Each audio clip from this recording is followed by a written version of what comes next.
Salacis 100 Subking maratonu. Un ja šis ir nobrauks, tas ir Subkings. Tas ir tā kā reāli. Nu, tā kā mums ir pieteikušies jau Kingu pretendenti, jā, uz Subking status. Jau vairāk kā 70, tur izskatās, ka mēs pilnīgi noteikti būsim vairāk kā 100 un sāk nākt daudz dažādi jautājumi iekšā. Un, man liekas, šis vieglāks formāts nekā katram atbildēt uz 20 jautājumiem ir ierakstīt šādu video, tad mēs esam šeit, lai atbildētu uz tiem daudziem jautājumiem, kas ir radušies no tiem potenciāliem dalībniekiem un jau esošiem, kas ir reģistrējušies. Tā kā, tas mērķis ir šodien saprast, kā tas viss notiks. Pie airiem. Ķersimies airiem pie airiem. Un kā tas viss notiks, kurš un kā var piedalīties, vai vispār to var izdarīt un ko vajag, lai to varētu izdarīt. Nu, tā kā tie jautājumi daudz un dažādi. Nu, es vispirms gribētu uzdot tev tādu jautājumu. Kā tu domā? Vai maratonā var startēt tik viens? Un tā kā jebkurš? Jā, mēs uzrakstījām nolikumu, un tur mēs ierakstījām, ka ja tev ir 18 gadi, tad tu vari. Nu, noteikti, ka vēl vajag būt apņēmībai, nelielai fiziskai sagatavotībai, bet ja tev ir 18 gadi, tad mēģināt tu pilnīgi noteikti vari, un ja tev būs krampis, tad es domāju, ka finišēs. Nu, faktiski es domāju, ka kurš ir noskrējis maratonu, visticamāk, ir spējīgs vai ir noslēpojis kaut kādu slēpošanas maratonu. Pat ja nav bijis supotājs, te ir bijis pieredze ar kaut kādām izturības lietām, visticamāk, ka var to izdarīt. Protams, jautājums ir par supošanu tehniku un tā. Labāk, ja ir bijis kaut kāda supošanas pieredze, protams. Bet to var izdarīt. Jā, bet es neesmu noskrējis maratonu, un es esmu simtnieku noērējis nevienu reizi vien. Tā kā man liekas, ka daudziem pat var būt, ka maratonī noskriet krietni grūtāk nekā noērēt, jo upē ir viena lieta, kas noteikti palīdzēs ikvienam, tā ir straume. Un strauma salacā, kā mēs zinām, ir. Tāpēc arī ir salaca, jo salaca, faktiski ir, upe Latvijā no laivošanas viedokļa, tur straume ir gandrīz vienmēr. Upe ir pietiekami šaura, lai vienmēr būtu skaista. Un burtnieks nodrošina arī pietiekami daudz ūdeni, kad viņš nenokritīsies tajā pavasara sezonā tā, ka viņi tur nebūs. Tā kā salacs ir kolosāla upe, tā kā ja jūs vēl šaubaties, visas salacs vienā dienā, tas ir tā kā kaut kas ģeniāls.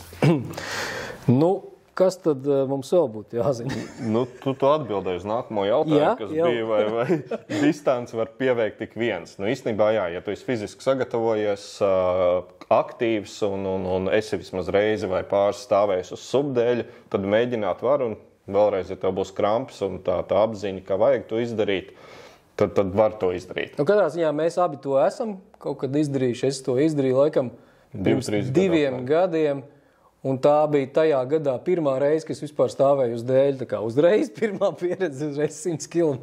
Bija ritīgi. Pavasars īstenībā mums daudz jautā arī tāds jautājums nebija, bet mani zvanījuši un prasījuši, kāpēc pavasarī labāk būtu sezonas beigās airēt, jo tad tā kā jau ir praktizējušies un tā tālāk. Bet īstenībā pavasaris ir labākais, jo tad tur ir Burtnieka ezers, kurā ir sakrājies viss tas ūdens, kas bija vidzemē, izkusušais sniegs un ir augsts ūdens līmenis, ir laba straume un nav zāles upē. Un tie ir būtiski faktori, lai to izdarītu ātrāk, vieglāk un baudāmāk. Un arī tas faktors, ka pirms sezonas jau 4. maijā tev jau ir kaut kas jau tāds būtisks gadā izdarīts. Subsezona ir apziņa pirms vasaras, ka tu jau esi formā. Labi. Te ir tāds jautājums, ko mums daudzi prasa, tas ir tāds retorisks. Vai man labāk startēt sporta vai tautas klasē? Un kā tu to izšķirties, kā to saprast? To daudzi raksta. Kā tev šķiet? Jā, ir 2 klases. Ir sporta klase, tautas klase, un visu nosaka dēļa garums un dēļa izmēri. Jo ar dēļiem ir līdzīgi kā ar mašīnām.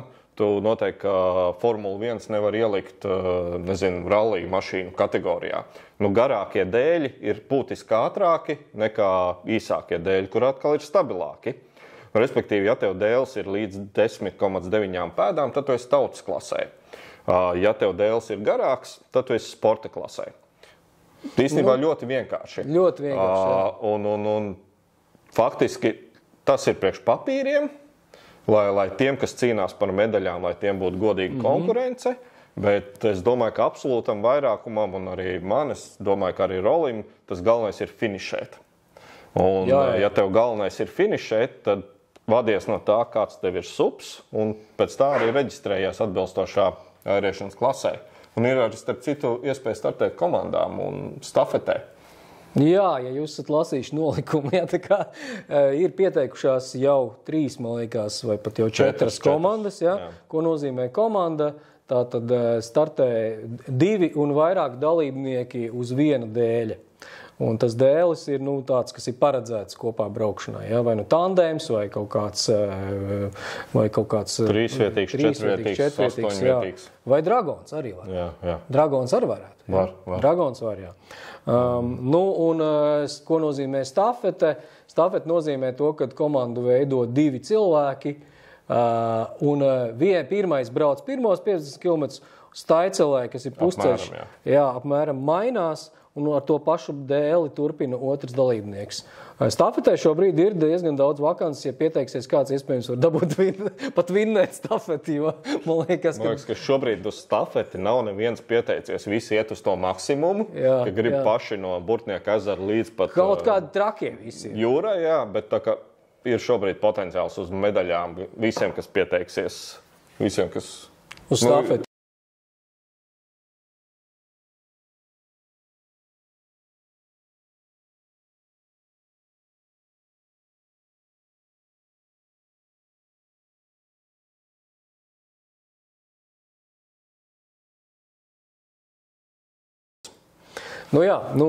Protams, tas ir maratons, un mums ir paredzēts, ka maratona ietvaros ir 4 pieturas, karaļa apmetnes, mēs viņus tā saucam, kurās ir gan tīri tāda uzmundrinoša palīdzība, kas tējas izskatā, ugunskura vai uzkodu.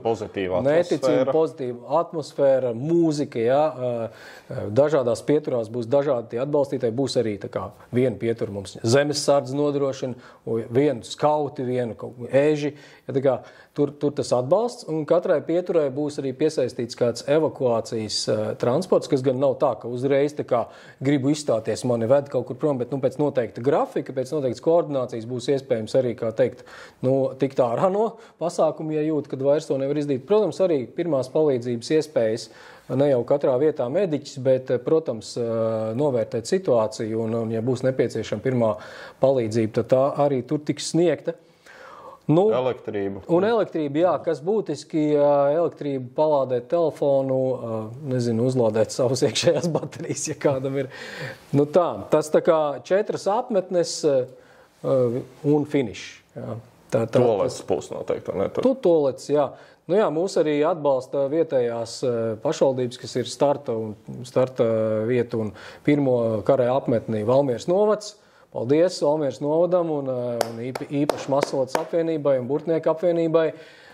Un pēc tam nākamās 3 pieturas ir Staicele, Rozēni, Mērnieku, Klintis un finišs. Un tur ir liels paldies ir Salcgrīvas novadam. Un arī, protams, Staicelē un visiem, kas tur ir iesaistīti. Tā kā apmetnes būs. Palīdzība būs. Super. Jā. Ir viens jautājums no skatītājiem, vai ar cieto dēli arī var piedalīties? Jā, ar cieto dēli var piedalīties. Jā, ja ir savs cietais dēls, atkarībā kādā viņš ir garumā, tad vai drauga cietais dēls. Vai drauga cietais dēls, nav obligāti jābūt savam. Jā. Dēļi ir pavasarī viņi pietiekami dziļa.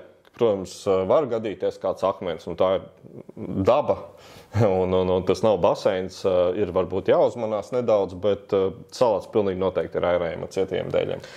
Mēs noteikti arī pamonitorēsim ūdens līmeņa tos svārstības, ja tur, kādu nedēļu pirms pasākumu būs redzams, ka ir acīm redzama bīstamība, cietiem dēļiem. Tur ir 2 vietas, kas faktiski ir sarkanās klintas mērnieki, kur ir krāces akmeņaināks, un noslēdzošais posms, kas ir īsti pirms Salcas grīvas un Nēģu tači, tad tur ir tās vietas, kur iespējams to dēli kaut kā var pabojāt. Bet mēs, kad paši braucām, tad pilnīgi mierīgi, tas arī bija pavasaris, mēs varētu būt braukuši arī ar cietiem dēļiem. Tā atbilde ir var braukt. Var braukt, jā. Tā, vai ir kādi knifi, Ansi, kā vispār var noērēt ātrāk un vieglāk? Ja tu esi to darījis vairākas reizes, noteikti, kad esi atkodis visus knifus, pie kam tu esi ērējis arī nelielos ūdeņos un arī tumsā un viss kaut kā, ja? Viens, ko es laikam noteikti ieteiktu nesteigties, 100 km ir 100 km un steidzoties var ļoti sabojāt to tālāko distanci. Katram dēlim ir kaut kāds tas ātrums, kad viņš labi un viegli slīd. Un tas brīdis, kad tu centies tikt pāri viņam, tas neadekvāti daudz spēku prasa, tā airēšana vēl ātrāk ar viņu. Mēģināt atrast to ritmu, kad tas dēls viegli slīd un airēt tajā ritmā. Un turēties tajā ritmā, jo ilgāk tu izdodās izdarīt, jo ir vieglāk.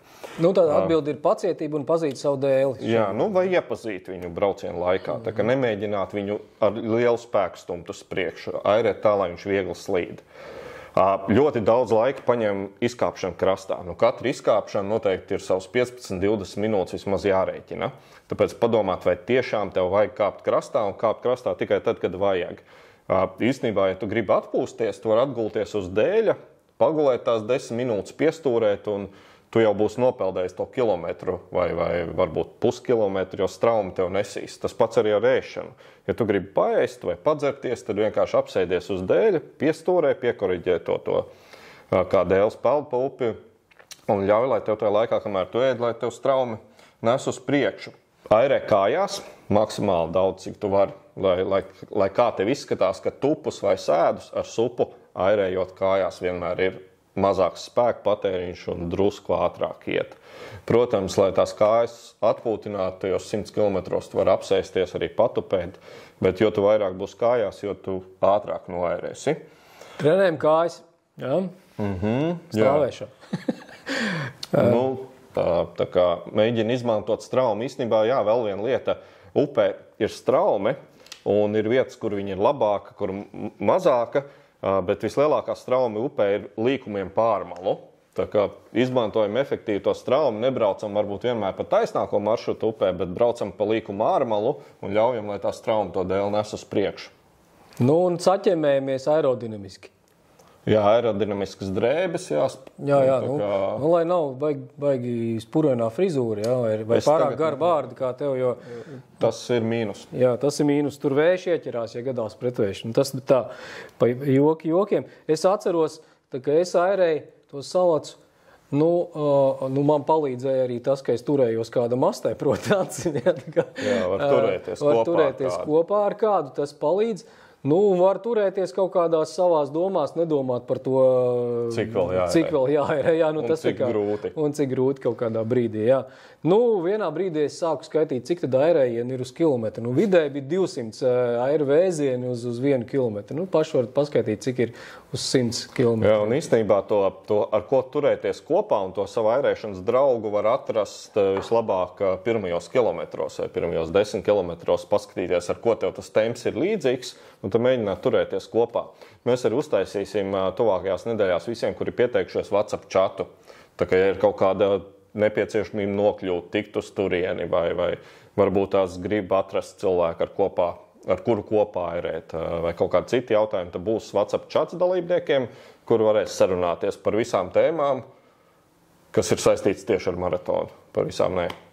Jā. Pirmos kilometros ieteicams arī nemēģināt visus apdzīt, tā kā droši vien, ka varbūt drīzāk atrast tos savu ātrumu braucējus un tā kā nodibināt ar viņiem sakarīgu kontaktu varbūt, jā. Es zinu, ka pa pasākumu būs jāmaksā tieši tik, lai mēs kaut cik nosaka tos izdevumus organizatoriskos, bet cik ir tā dalības maksa rola? Te jāstāsta papīros, tas dalības maksa pirmkārt ir, jā, un mēs, tajā ir ietverts gan mūsu organizēšanas darbs, gan vispārējie servisi, ko mēs tur nodrošinām, par ko jūs uzzināsiet vēlāk, gan apmetnes, gan atbalsts, gan izsekošana, gan finišs un tā.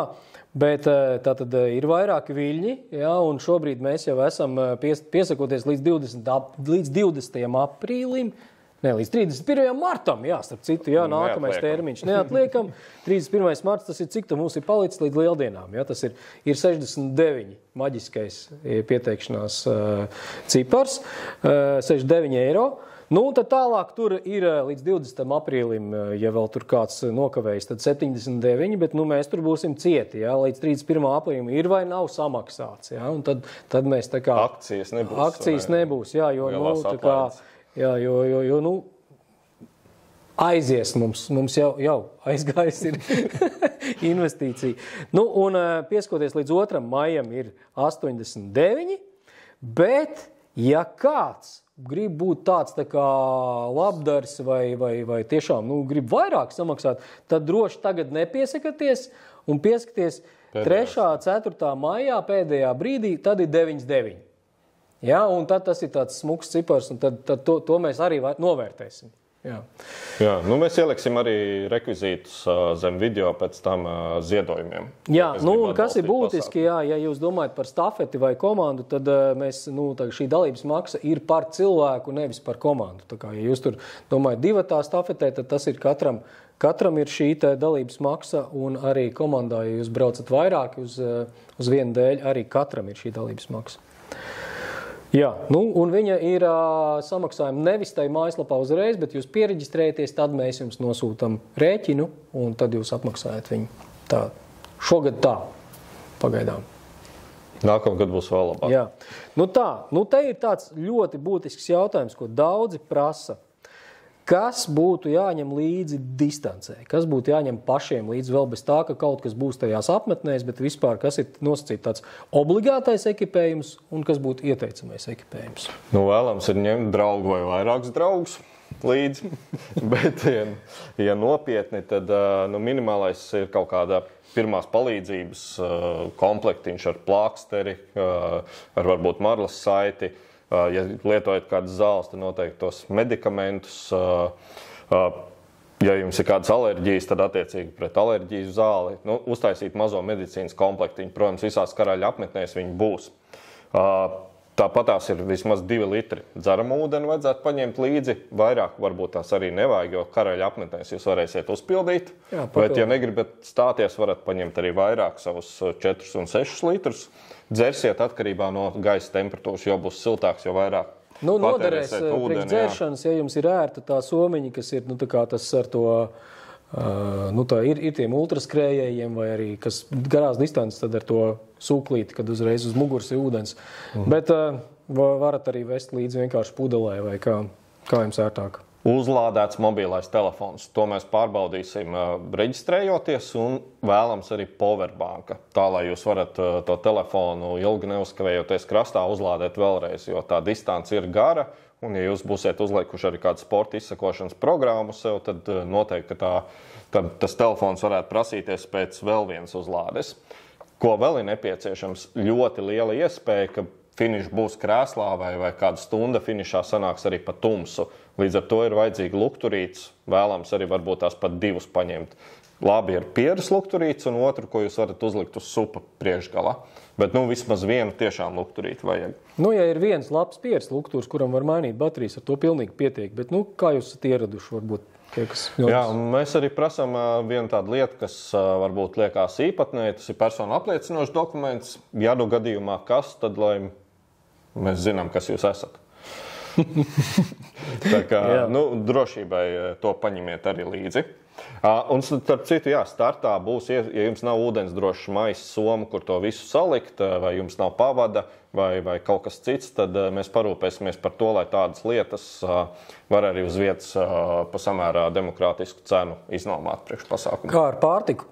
Vajadzētu jau arī kaut ko ēst pašiem dalībniekiem, jo nav tā, ka karaļa apmetnēs mums būs kaut kāds atbalsts, tur kaut kāda banāna, kaut kas vēl, bet par kaut kādu vēl spēcinošu vai sporta pārtiku būtu jārūpējas visticamāk pašiem, vai ne? Jā, ir jāņem noteikti līdzi kaut kāds ēdiens, vēlams, kad viņš ir enerģētiski vērtīgs, ka ir ogļhidrāti, jo jūs strādāsiet visu dienu un dedzināsiet kalorijas un visu pārējo taukus.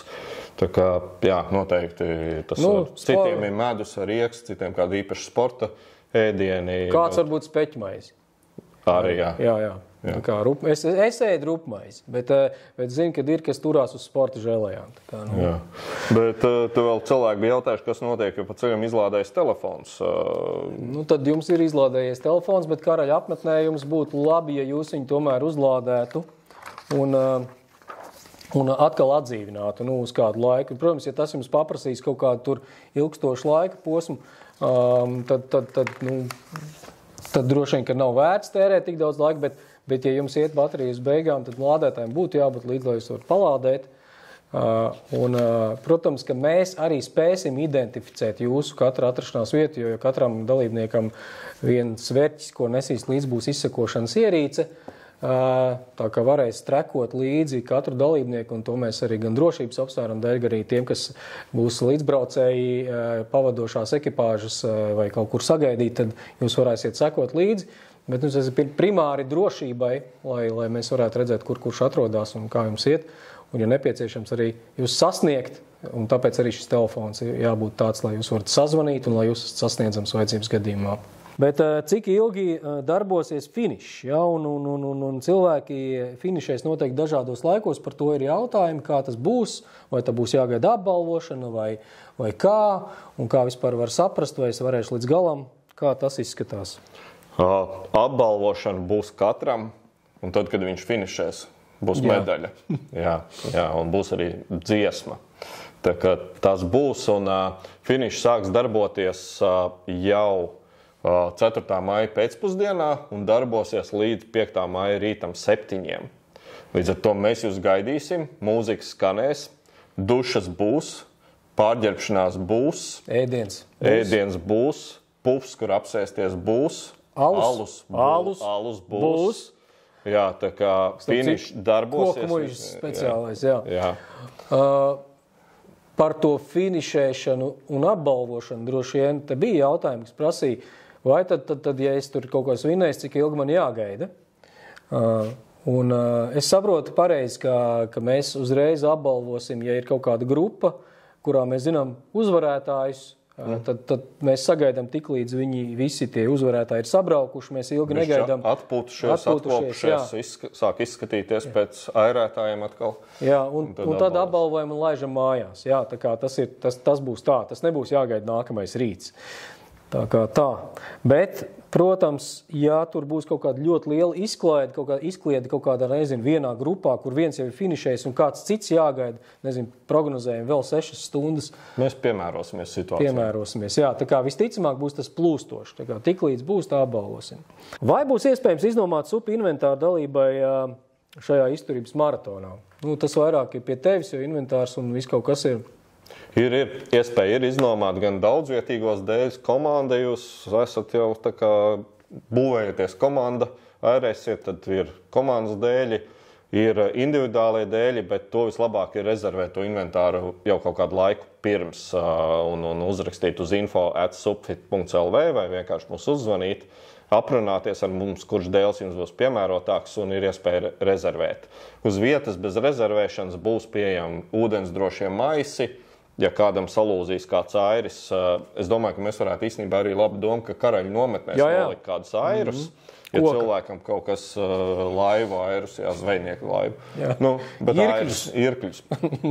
Ja kaut kas saplīsīs vai startājums vajadzēs pavadu vai glābšanas vesti, drošības vesti jums nebūs vai ūdensdroša soma, tad to visu varēs uz vietas startā dabūt un visticamāk arī kaut ko karaļu nometnēs. Kad ir jāierodas rolas startu?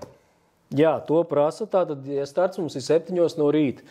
6 no rīta ir dalībnieks sapulcs. 6 ir dalībnieks sapulcs. Tātad, tur ir 2 varianti. Ja? Vai tu ierodies līdz vēlams 5:30, ja brauc pa taisno uz startu, tad 5:30 visticamāk būtu pēdējais laiks, lai jūs tā forši varētu sapakoties, sagatavoties un ierasties uz to sapulci.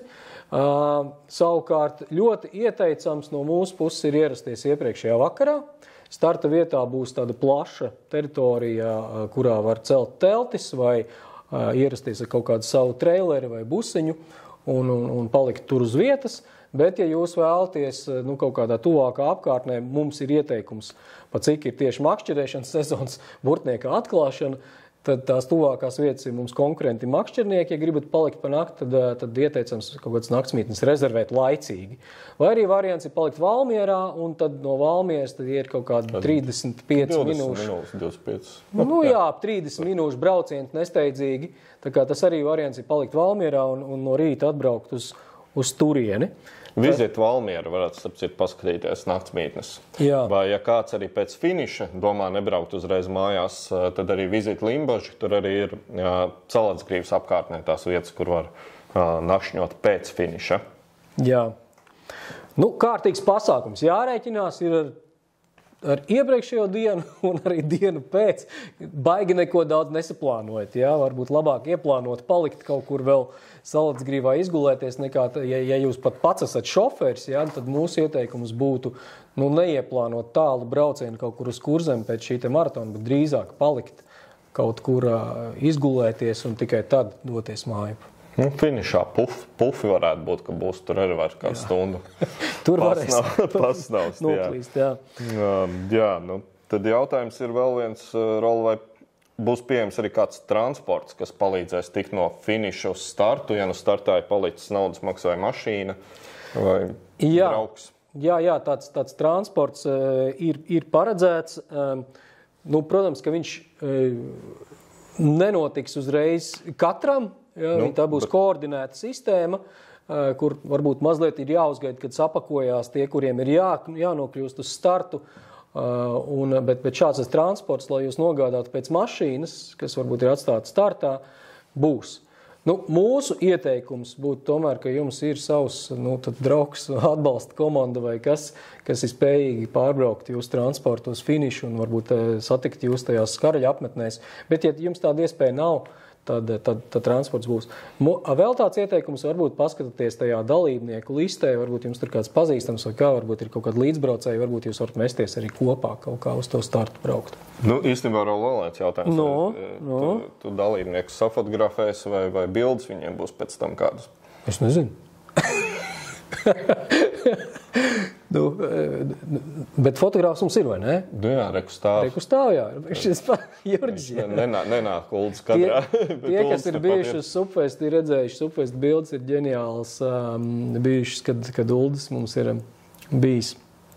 Tad bildes būs, viņas būs pieejams mājaslapā, jā. Būs no Ulda Laganovska fotogrāfijas skaistas, smukas, būs arī tādas amatieriskākas fotogrāfijas, bet tie, kas būs Karaļa nometnēs, tie atbildīgie cilvēki un rosīgie rūķi, eži tie mēģinās arī noķert tādus smukus kadrus, ka jūs airējat garām vai kad jūs atsākat airēt no Karaļa nometnēm. Tā kā bildes plānots, ka būs un būs pieejams mājaslapā samērā operatīvi pēc pasākuma. Tu pats airēs, Roli, tad nopietni? Jā, tā sanāk. Mums ir tā, ka mums ir vēl palīgi, mums ir komanda, mēs neesam tikai 2-1 un daži jau te patāns, te jau tavā štābiņā, daži ir ežos un mums ir brīvprātīgie. Ja starp citu, ja jūs vēlaties palīdzēt vai iesaistīties kaut kur būt Karaļa apmetnē, kaut kādu servisu, varbūt jūs gribat būt kāds no tiem brīvprātīgiem ar transportu, piemēram, kas grib kaut kādu nodrošināt servisu starp apmetnēm. Laipni aicināti, lai mēs ar Anci varam airēt. Laikam tad ir pēdējais tas jautājums mums palicis, kā tu, Roli, gatavojies? Tev ir kāda īpaša diēta, no kaut kā nāks atteikties? Diēta nav.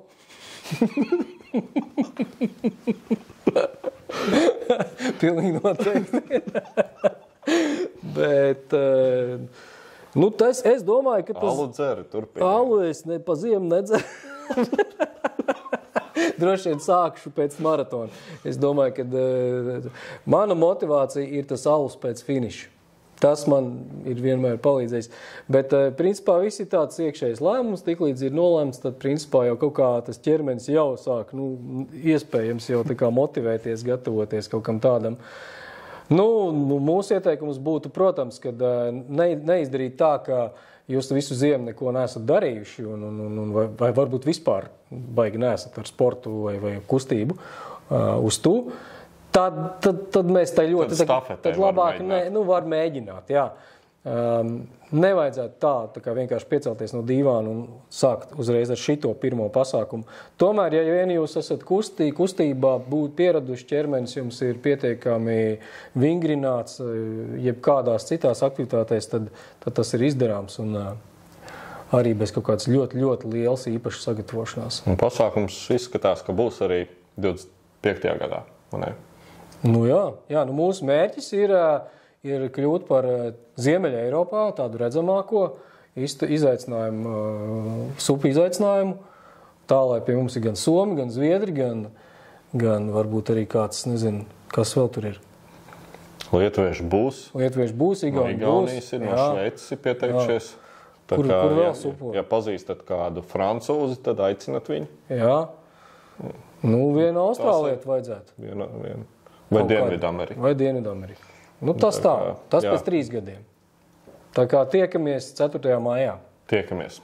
Ja Paldies kaut kas neskaidrs, tad rakstiet, zvaniet. Jautājiet. Čau.